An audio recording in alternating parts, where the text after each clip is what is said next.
Hello, I'm Brigantia Blackbird of Blackbird's Brew. Happy Wednesday and welcome back to Journey Through the Tarot. Today we are talking about the Four of Pentacles from the Housewife Tarot by Paul Keppel and Jude Buffum. So, first impressions, let us begin. We see the housewife is taking protecting the fine china to a whole other level.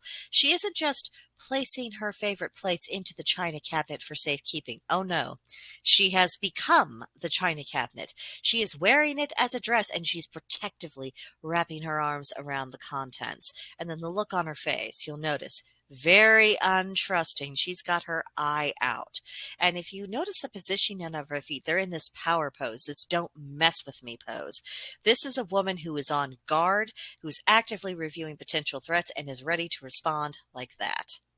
And if I had to take a wild guess, I would suspect that this would be the same kind of person who insists on having a white sofa despite having children and animals in the house, and then decides to cover that white sofa with clear plastic covers to protect it.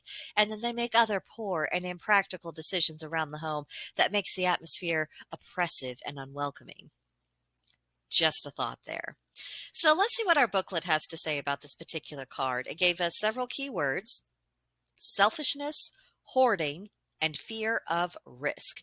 The description goes on to say, also known as the miser card, the Four of Pentacles can be summed up as nothing ventured, nothing gained.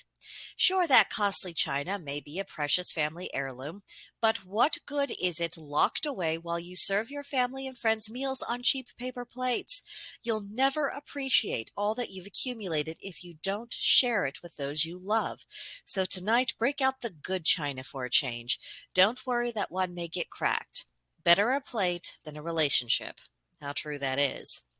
So in a reading, when this comes up in a spread, first thing I would think about is that the querent likely has misaligned priorities, and they may be placing too much emphasis on material things in and of themselves. I mean, yes, I agree, property is important, but if we allow our desire to look after our possessions and to keep them, to lead us to never use them for their intended purpose, then we have truly missed the whole point of acquiring them in the first place.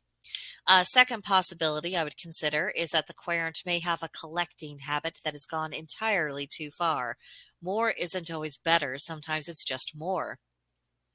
And sometimes paring down and keeping only, which in the words of William Morris, that you know to be useful or believe to be beautiful, is a very healthy thing to do. To let go of the less valuable, to fully appreciate and enjoy what is truly precious and what is truly enjoyable. Third thing I would think about is that the querent may be struggling with being too timid and that they are prone to missing opportunities and then they regret their failure to take action when they could have. This is a very difficult habit for people to break. So if it is showing up in their tarot spread, it is probably not an isolated incident in their life. This is more than likely a pattern, and that they are getting this card as a significant nudge from the universe that it's time for them to confront this particular weakness. So that's what I would look out for with this card. Time to let me know what you think of when you have this card come up in the spread. Is there another possibility that you think would be really useful for tarot readers to keep in mind? Let me know in the comment section or come on to Gilded, visit us there, and share your thoughts about tarot, divination, paganism, witchcraft, all the things with our Gilded group. I hope you will consider that, and hopefully you will decide to visit us soon. But that will do it for this video, and I will see you next time. Bye.